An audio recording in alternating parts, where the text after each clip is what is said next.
Hi. Recently on the channel we've been looking back over the story of the shared system. One reason that I wanted to do this is that the time has come to return that original shared system to its original creator. And so before I handed the case off to Tony once and for all, I wanted to take some time to film some video with it and of it. And while I was doing this, Tony had an interesting idea. He and I would each record a few patches with this system, and then a few different patches with today's Black and Gold Shared System Plus. We'd record the patches, listen to each other's recordings, then sit down for a conversation about the experience. And that's exactly what we did. In fact, Tony's about to release his recordings as a new tape by the title of Shared System.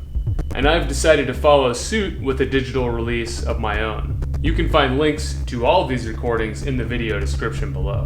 The conversation we had is partially about the recordings, but it's also about the experience of patching and listening to these two iterations of the same synthesizer. I also made sure to insert relevant sound clips as we talked about particular tracks, so you don't need to listen to the recordings yourself before checking out the video. I hope you enjoy. So, had you patched the shared system, the original shared system, anytime recently when you set out to start doing this?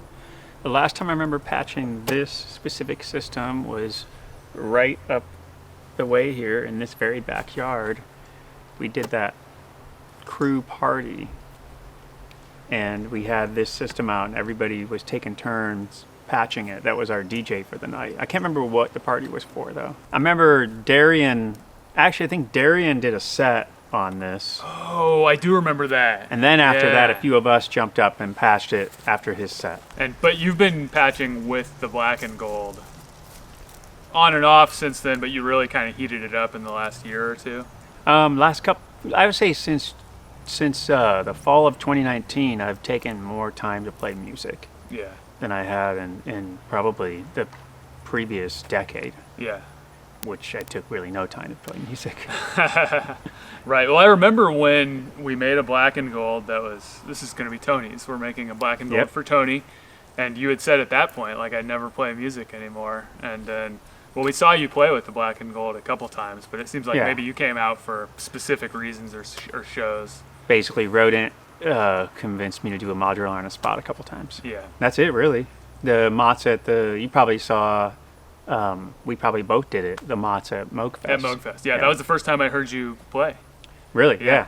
Well, yeah, I don't know when you would have heard me prior to that, because like I said, I wasn't really playing any music for the previous decade, so.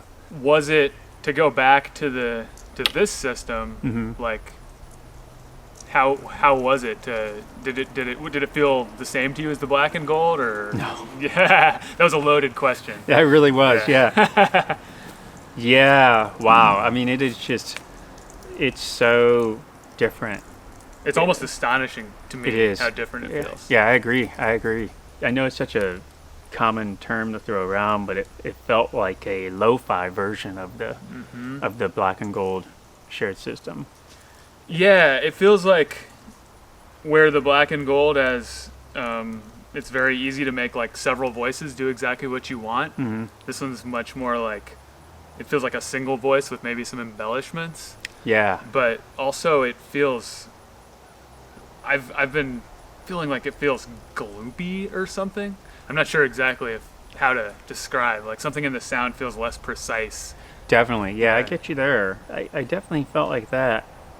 Yeah, I wonder what that is. I mean, there could be, well, I know in my patch that I did for these recent recordings, I leaned on the mod to mix quite a bit, which with the Black and Gold I don't do as much. Interesting. I think because the Black and Gold has a lot of other elements available.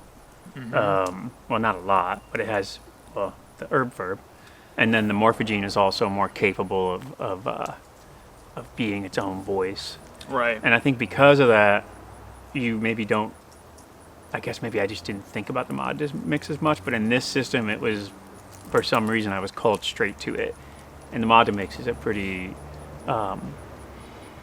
with the crossover distortion and just the general tone of the mod mix is pretty. It's gritty. It has a gritty tone. It does. For sure.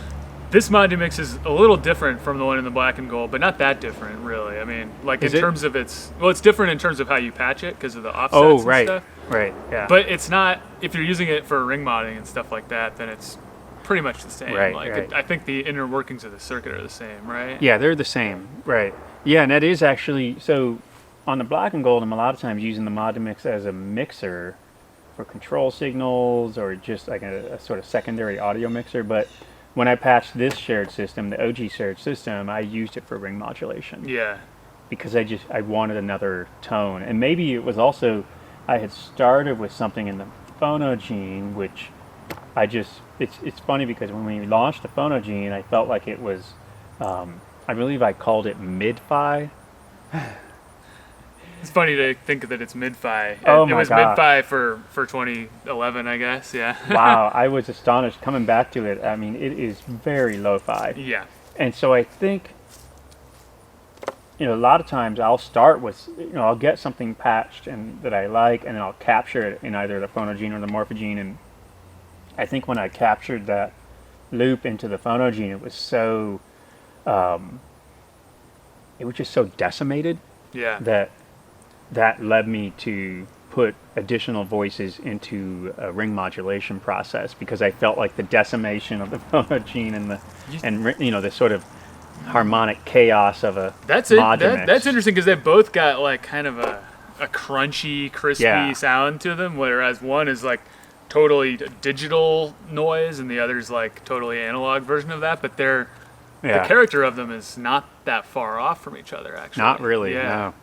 Yeah, it's like harmonic chaos. So it really kind of made the other voices sit with the Phonogene more, which wouldn't have happened in the black and gold shared system. I don't think so. Yeah, interesting.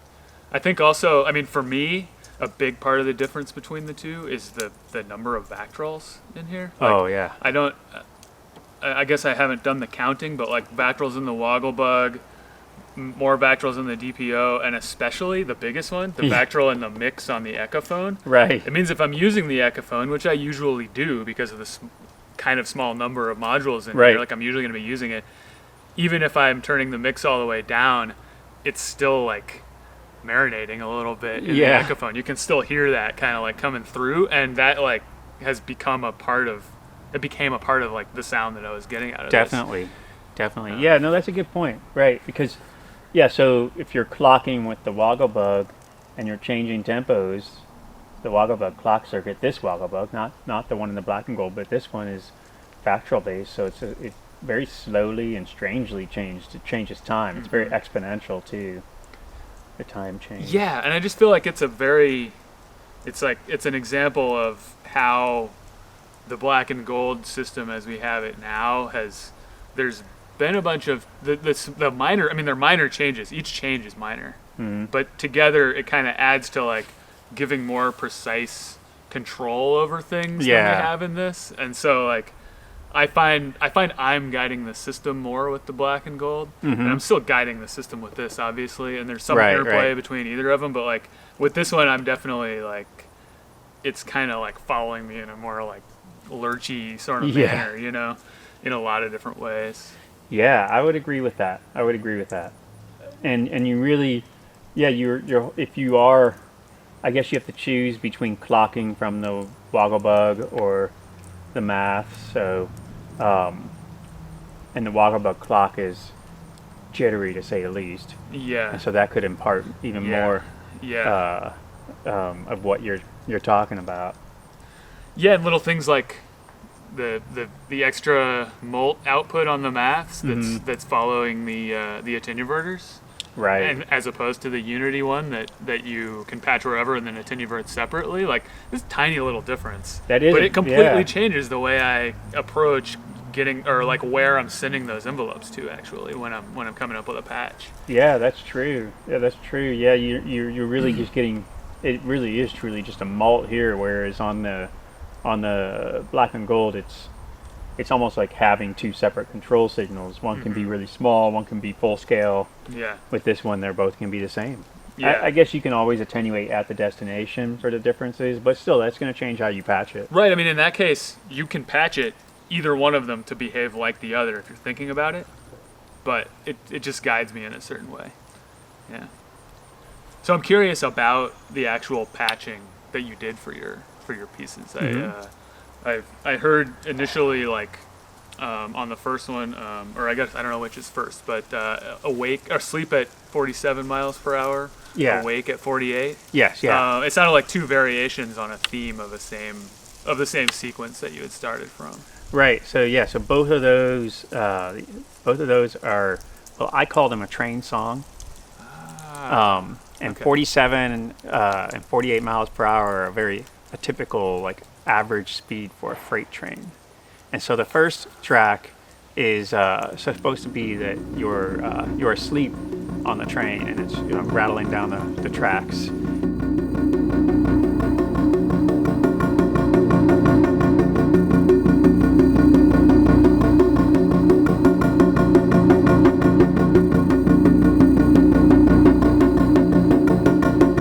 And then the second track, the awake at 48 is you've been awoken by a loud sound.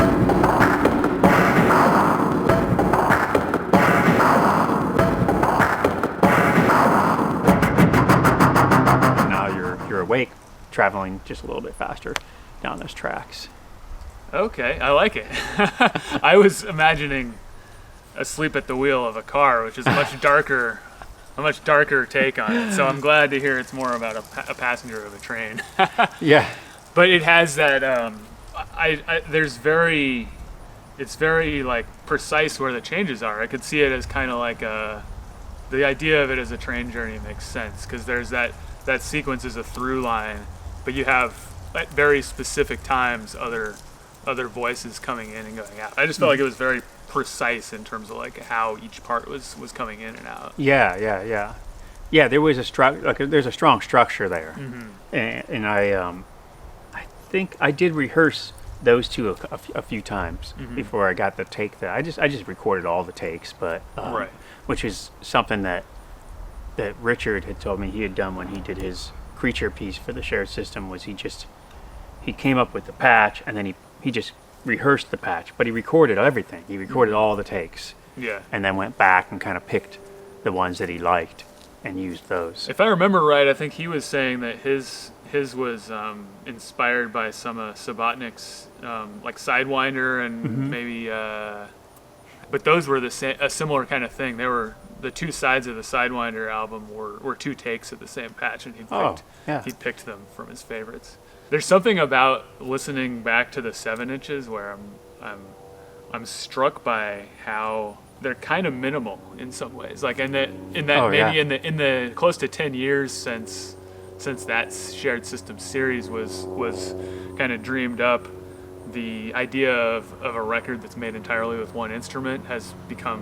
There's been a lot more of that. Yes. And yes. I also think that the solo modular performance has grown in scope to where you kind of expect like full on every single part of the spectrum filled like it would with a band or something. Right. And some of those 7 inches, particularly Rob's to me, and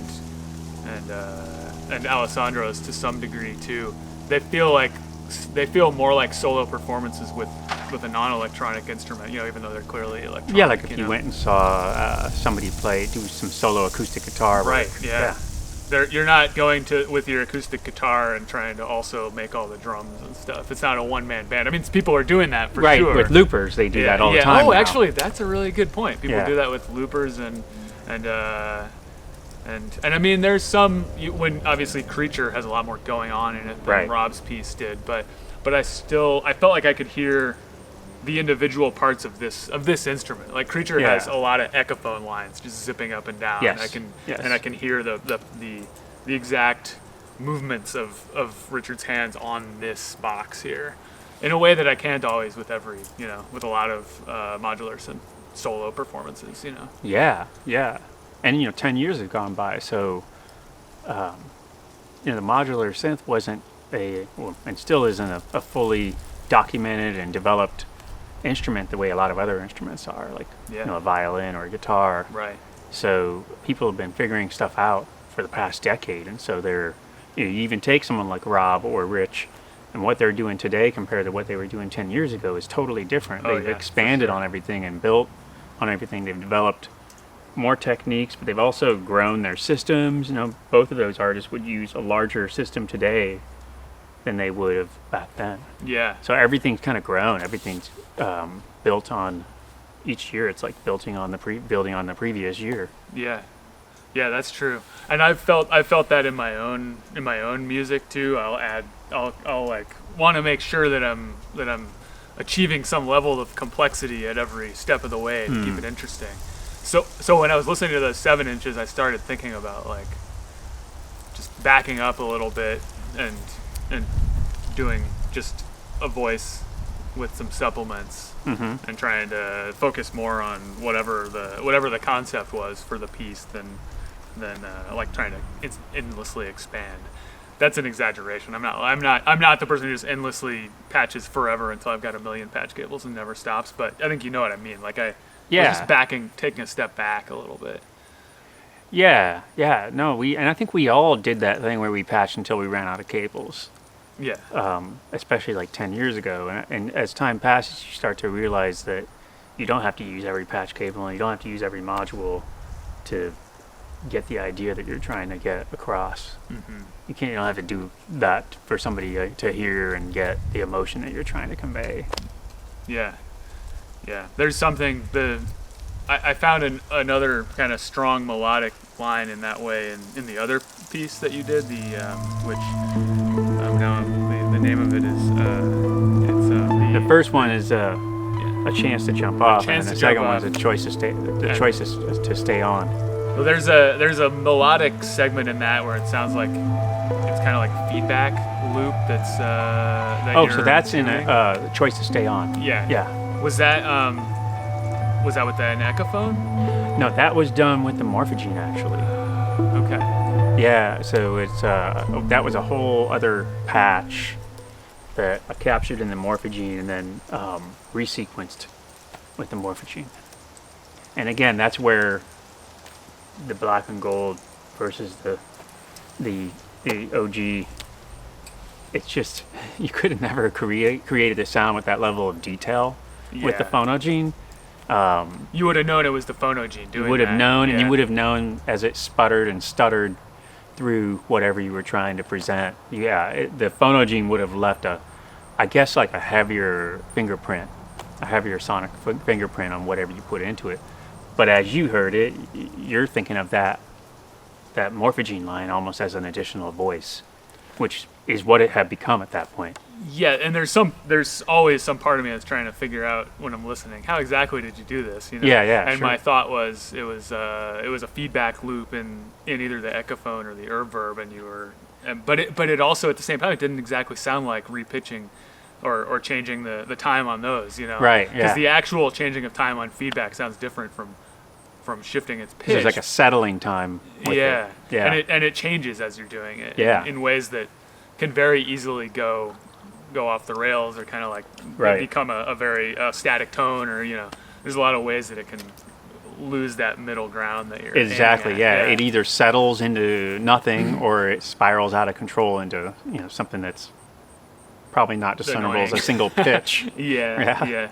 And I don't think either of us really did much of Morphogene sounds from outside of the synth that I didn't do anything. I definitely did not hear that on your pieces, and I definitely did not. I don't know why that is, because that's commonly how I do use the Morphogene. Me too.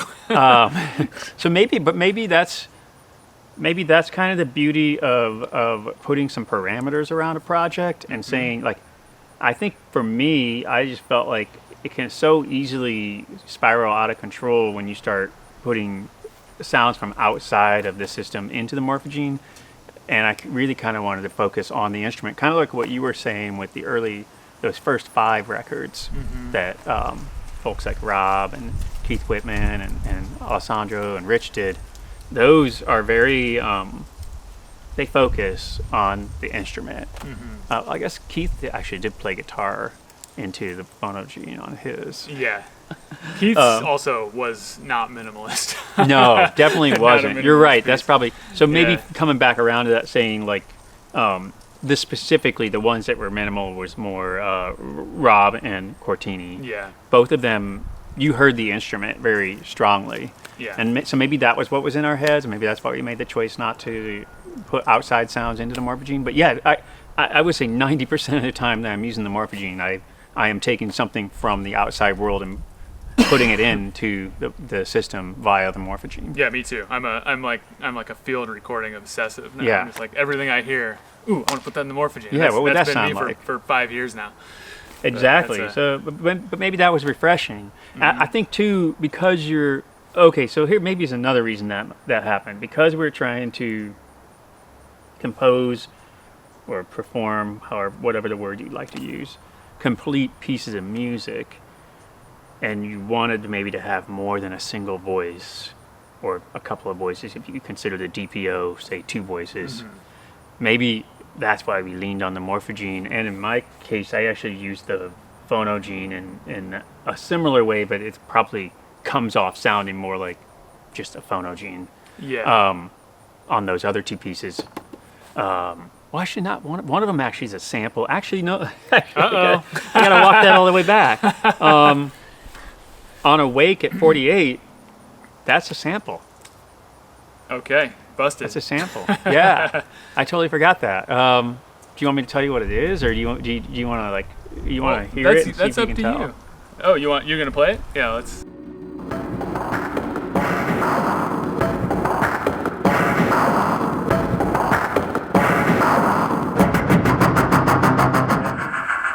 And this sample comes back into the piece through and through. Comes back a few times. Is it a train? No, It definitely. Now that you've said train, it makes me think of a train. right. Yeah. It's a.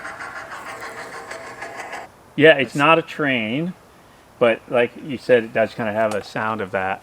It's actually it's a billiards break. Oh yeah. No, I Yeah. can hear that. I can hear that. A billiards break on the phone. So I guess I did sample from the outside Is it- world in. So I is guess it- we have to 86 No, the no, last well, 5 let's- minutes of conversation. We're gonna leave that in. Well, I guess you were saying that setting some parameters or a frame is good, and I was thinking as you said that, I could easily make the argument that when I'm using outside sound in the phonogene or morphogene, that I'm still just using this instrument. I mean, that's part of what they're designed to do. Yeah, definitely. But at the same time, I could also think, well, it could also lean me maybe towards not making that the foundation of everything as much. Right. Yeah, I And- see. I hear you there. But I mean, the reality is that music today is all the music that existed prior to today too. There's so much good music that's just made from scraps and bits and pieces of old music. So it doesn't. I think maybe that's this idea of like achieving some sort of purity Yeah. by using just a single instrument is. I mean, it's a beautiful thought, but the reality is that so much good music is made in exactly the opposite way. For sure. Yeah, So- it's more of like a guideline and a way to get you thinking in a certain way than like Yeah. then then you're gonna ruin it if you step over this line in some Yeah. tiny way. Yeah. Yeah. I used the morphogene. Now that you're saying that, I'm like, did I use other samples? But I was using it mostly to kind of just echo. I was using it more as like an echo. I had one piece on there where it's basically just a repeating sequence Yeah. recorded into the morphogene, and then I layered it back at either an octave down or an octave up. Oh, cool. And then just had it modulating while I Yeah. was doing that, and it was, so it kind of like creates a little additional melodies around that same sequence that are in tune with them. Yeah. And it was very like that's basically all that one piece was Nice. just each time that it wrapped back around, it would hit record again at the end of that sequence. And, That's great. and very very minimal idea, and I recorded a whole bunch of patches, each one just like based on some little concept like that. Uh-huh. And some of them I was like, yeah, this isn't actually interesting to listen to, but that wonder- one worked out well for me. So, it's funny because earlier you said that when you're listening, the whole time you're trying to figure out, how did this person create that sound, or how did I patch this, or whatever. I have to say that was kind of funny. I might have nodded my head along with you, but I was actually I can't agree. I actually didn't listen in that way at all. Yeah, I don't really listen to music in that way. So it's hard that I didn't do that at all. And so everything that I have about your pieces is pretty different. I can read you some of it. So I just jotted down notes about how it made me feel and what I was thinking about. Mm-hmm. And also I put it on a cassette tape, and then I don't have the digital files anymore, so I can't remember the names of the tracks. I was just listening to the tape. They don't actually have names. Okay, I didn't think so, because what you sent me, I don't remember there being any titles. Yeah, that's one of my worst things. I never have a name ahead of really? time. I always have to scramble for a name later. Yeah. I think the name is like a really fun part of it. Oh, I think so too. Oh, but okay. I'm never thinking about it while I'm creating. I don't think. Yeah, usually. I don't know. So the first track. So I felt like the first and last tracks were probably the ones that I got the strongest feeling from, although actually track 3 as well. So track 1, I liked how it shifts from a frantic scrambling, almost as if you're running on ice, to hovering high into the sky, back and forth, always in motion and changing, but in 2 very different velocities. Finally, the whole track just spirals upwards out of existence. This track just feels like everyday life. Everything is constantly contrasted. Push and pull. You're happy, you're sad, you go up, you go down. Wow, I love that. So I know. I wasn't sure which track it was but once you described it, then I'm like, oh yeah, I know exactly which one you're talking about. And it is the first one on the first file. Yeah. Yeah. Then there was the third one on that. So like the second one, I liked. That one was it starts with a really great stomp and clap rhythm, and then XOX style percussion drops in, and then finally some slithering synth lead, and it seems like the track's going to take this classic acid tracks form, but the synth lead ends up kind of it actually ends up acting almost like a boa constrictor and wrapping around the entire track and then squeezing it into oblivion, which is kind of a funny. I seriously thought it was just going to be an acid track, but then that synth lead just kind of overtakes everything else. But I didn't get as much of a feeling from that one. But track 3, I got a really strong feeling from. This track is fun. It makes me feel like I'm just floating around in a wonderful environment where everything is of interest and gorgeous, but nothing demands my full attention. And I'm happily traveling through an alternate timeline where nothing matters, but in the best way possible. Wow, I love this. I like that one. That's the one. It's just this really simple melody that kind of like climbs upwards and then tumbles back down, and it just keeps doing that and just keeps repeating that. There's subtle changes beneath it. There's almost no low frequencies in it either, which I thought was really interesting. I think that's the one I was talking about, where I was re-recording it in Morphogen. Oh, okay. Yeah, I could see that. I'm okay, pretty that's sure. a great. Yeah. Yes, that is okay.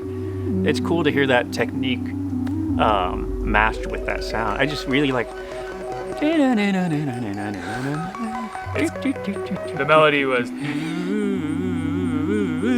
Right? That's it. That's it. It may have been in a different key because I don't have that perfect a pitch, but. So, yeah, I like that one. By track 4, things start to get a little darker and high. I guess also it might just be that it's just such a strong contrast that. Unfortunately, some of Tony's reflections were lost to a data corruption, but hey, if you're enjoying the conversation so far, then stick around. There's lots more to talk about. You will soon be completely annihilated. I think that's a big thing in a lot of electronic music. It's like right. there's kind of this emphasis on like intensity a lot of times. Definitely. Yeah. But I mean, if you look historically, there's a lot of great electronic music that was the antithesis of that. Just the other day, I was thinking about Raymond Scott. How much more fun can you be than Raymond Scott? Yeah. I mean, that music is almost like it's almost like walking into a circus from like 100 years ago or something. It's crazy how it definitely is. Whimsical and fun it is, but it's wonderful music. Yeah, so things get a little darker, and then finally, by the end of it, I'm going to call it track 6. It might actually be more than one track. There is a point where I thought maybe it was breaking off into another track, but I'll just call it track 6. The whole record up to this point feels like things are constantly spiraling upwards, too, I noticed. Interesting. And maybe that's just like a patch technique that you use throughout. But I kind of liked how it tied everything together. I heard, a lot of melodic elements that sort of spiral, and they spiral upwards. But then finally in the last track, it seemed like things were finally going downward. Finally going down below ground into a darker depth. A generator hums, and some spirits are falling even deeper into a darkness. And so too, or soon, actually not so, soon others begin rising out of it. After some time, the listener finally falls into the very bottom of the depths themselves, into total darkness. Trying to use sound to guide me out. I'm tapping on anything within reach to get some idea of my boundaries, my surroundings. I'm not sure if I'll ever make it out. But then I find a balloon and attempt to bounce out of the darkness. I think it worked. Wow. Thanks for that analysis, or those reflections, I guess. Yeah, we have reflections, yeah. At the end, there's totally a balloon. Well, I love the attention that you paid. Yeah, they're interesting, a balloon. Like I can hear almost like, if you have a big balloon and you're trying to grab it, and it's kind of like the sound of the human skin on a balloon is such like a distinct sound. It's like, but also I can hear it kind of trying to bounce, almost like one of those toys that kids have with like the handle that's on a ball. Remember those things? You sit on it and like the hop. I think we had one that was called? called Hop 55 when I was a kid. Definitely a big ball you sit on with a handle and bounce like you're on a. We might have to cut this out. Or something. It's all right. Right. Yeah. But yeah, definitely. I don't know. Maybe I invented a narrative, but I mean, isn't that what music's about? Yeah, I love that. That's cool because I mean I like that you were talking about my tracks in an order that I split it up between the ones that I'd made with the black and gold and the original, but the black and gold first and the original second. And you see, I didn't notice as much difference in yours as I hear in mine, honestly. That's funny because I would have said the same actually about yours. I noticed less difference in yours than I did in mine. But I wonder, that's just because we were sitting there. I think it must be. Yeah. I think it must be our own. We're interpreting our own work with a different set of ears. I had to sort of piece together which one you use for which by talking to you now instead of asking crazy. you. Yeah. Yeah. Wow. See, I couldn't tell which, honestly, because I just listened to it right before we did this. I just listened to it again, and I had already listened to it a bunch, but I just listened to it again because I was thinking I should probably figure out which is which. And on this listen that I just completed, I still could not tell. So that is kind of all this hot air about how different the two systems are. But then when we're listening to each other's music, we couldn't tell the difference. That's interesting. Well, I mean, it's both things are true. They are they are very different in your experience. But if you're a musician, then you're gonna be doing what if you're the person playing it. Yeah. And like I said, it did lead me to make different choices, and I know that happened because I remember patching it very distinctly, thinking, I need a ring mod tone to sort of balance out, to sort of work with the decimated tone of the phonogene. But I guess those choices in the end they don't matter as much as we think they do because, you just listen to it as music and you didn't even hear a difference between the two sides. You weren't thinking, shared system piece, black and gold shared system piece. You're just thinking, right, Tony's music. Yeah, and we were specifically thinking about it while doing these pieces in particular. Thinking about we're using these two different instruments. So, that are nominally the same. So that the differences kind of shine out more because you're paying attention to it. Yeah, while you're composing with it. Yeah. But while we're listening, it didn't. Yeah. That's really interesting. That is really interesting. I mean, there are certain things that if we'd done something that was highly verb or morphogene like centric, we might have noticed a difference maybe more. That's a really good point. When you are putting yours together, did you have a narrative or a structure in mind before you put it down to tape? I would like to say yes, Yeah. but the reality is no. Because it But- feels like it did. But I Yeah. think you said you rehearsed a bunch, so you kind of developed exactly what you are. I did. I Yeah. did rehearse the patches some, yeah. And I think one of the fun things about, when you make music with other people, there is the spark that is the other people in the room, right? And so I think when you're making music by yourself, something like a modular synthesizer can be that spark. And so I think what I'm doing is just kind of following the instrument a little bit too. And so even and trying to recognize some sort of structure or some sort of narrative. So I'm making sounds. I'm kind of programming patterns almost at random. Just like programming patterns until something sticks, something catches my ear, and I'm thinking, okay, wait, hang on, and then I'm seeing where that goes. But I'm not usually guiding it. I'm usually just looking for where it's going to go next and trying to make it go there in the best way possible. I think you're successful. I mean, when I listened to your pieces, I felt as if they're like carved from stone or something. Like I feel like there's a structure there that you uncovered and pulled out in this very precise, pristine way. And then I listened to mine and it sounds more like paper mache or something. Like I was just throwing everything on and then kind of like squishing it into something like a shape afterwards. Yeah. Okay. Yeah, I could kind of hear what you're saying. Yeah, I think I have a lot of structure because I find it comforting.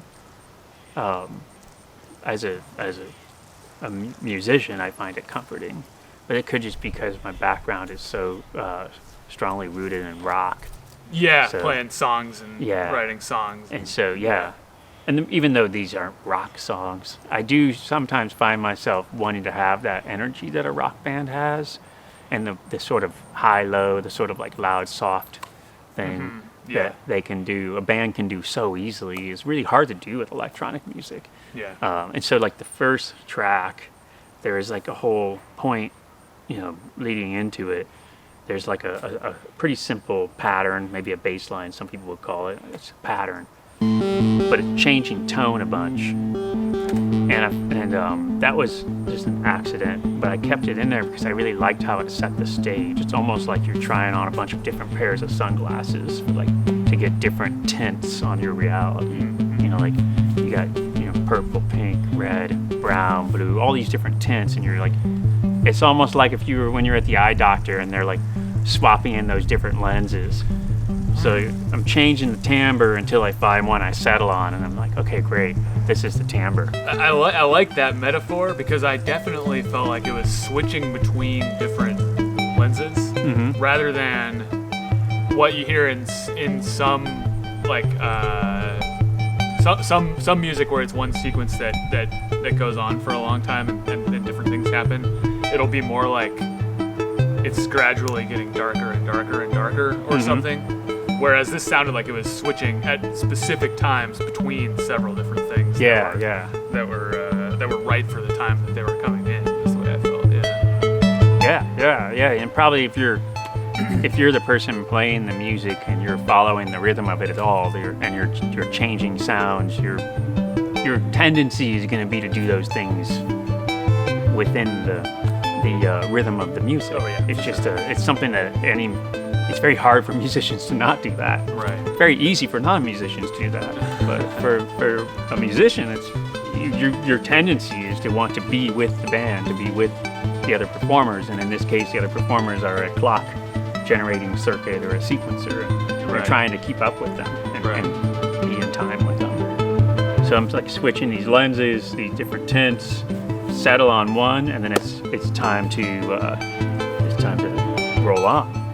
And so the patterns start layering over top of each other, but it's still kind of quieter. There's not a lot of low end. There's nothing really heavy or percussive. And then there's a point where the track kind of collapses. It kind of crumbles, and then it's a couple of new voices drop in, and the whole thing gets a little bigger. Or at least that's what I wanted to happen. I don't know if that's how the casual listener would hear it, but I wanted it to feel kind of like the way that a band can sort of inch along quietly and kind of piece together a melody. And then when they feel that moment where everything kind of coalesces and comes together, and the drummer hits the crash cymbal and everyone comes in, and it kind of forms into this, heavier, more impactful version of what was previously happening.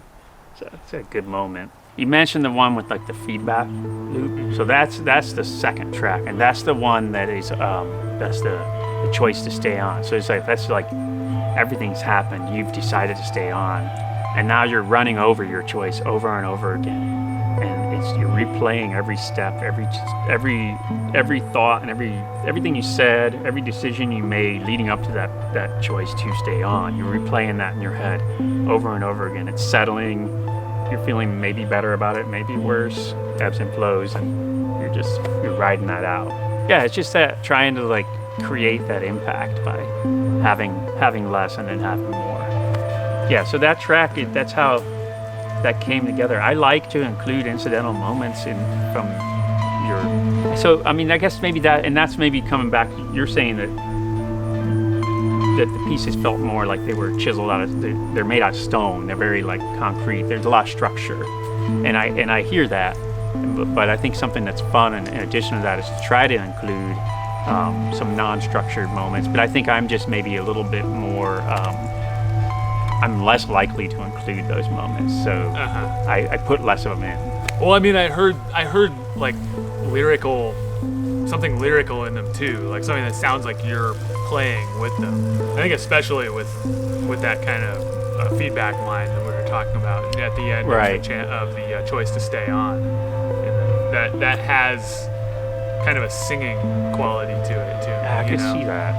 I felt that I was listening to not a song necessarily, but like somebody singing in that kind of mode. Yeah, again, it's probably just when you've spent years thinking about music in that way, you're stepping. I feel like I'm always stepping away from rock music, but then it's still like it's just so deeply imprinted on my soul that I'll never fully. I wonder do you think that's something a lot of people have, where like whatever their tendency is, they like want to push away from it, because like I'll listen to my own music and be annoyed at how much it sounds like me. Be like, this is what I always sound like. Can I do something different? And then I'm like, I'm gonna do something completely different. And then later I listen to it and I'm like, this sounds like everything else that I've ever done. I don't know if that's how all musicians are, but I definitely understand what you're talking there, because I will record something and feel like I am doing something so different, and then I will play it back for Kelly. And I'd be like, oh yeah, I did this new track. I'm taking a totally different direction. I'm doing something really different. And I'll play it for her, and she'll be like, well, this sounds exactly like you. This sounds like everything else that you've played me. Oh, man. She said it's great. I love it. It's really good. But it just sounds like, just so you know, it sounds exactly like what you've been doing. Everything else you've played me sounds like this. But in your mind, you've made these big you made these big steps. You're moving in this whole different direction. I mean, I guess it's sort of like us thinking that we did totally different pieces on the OG shared system versus the new Black and Gold. But then when we played them for someone else, in your case, you played them for me, I can't tell which was done on which instrument, and vice versa.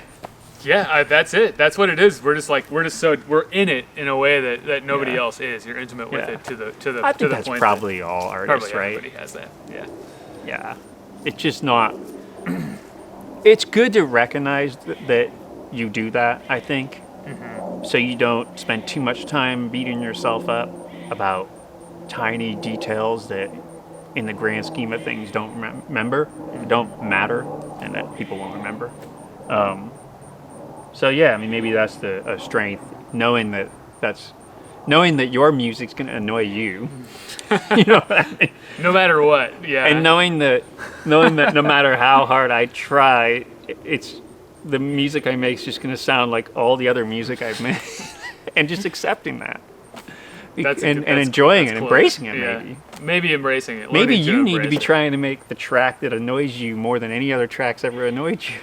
I need to make something that's like so much like everything else I've ever done that I can just. And then it might transcend everything you've ever done. That's what it is.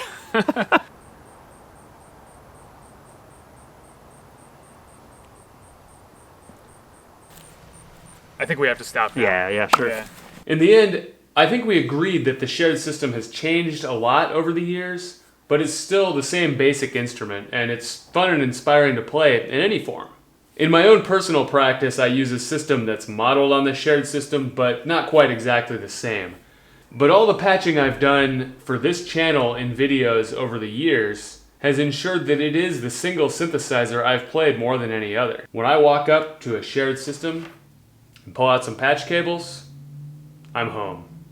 I hope you enjoyed the talk, and I hope you'll be able to take the time to listen to some of the recordings that Tony and I made with these systems. Thanks for watching, and happy patching.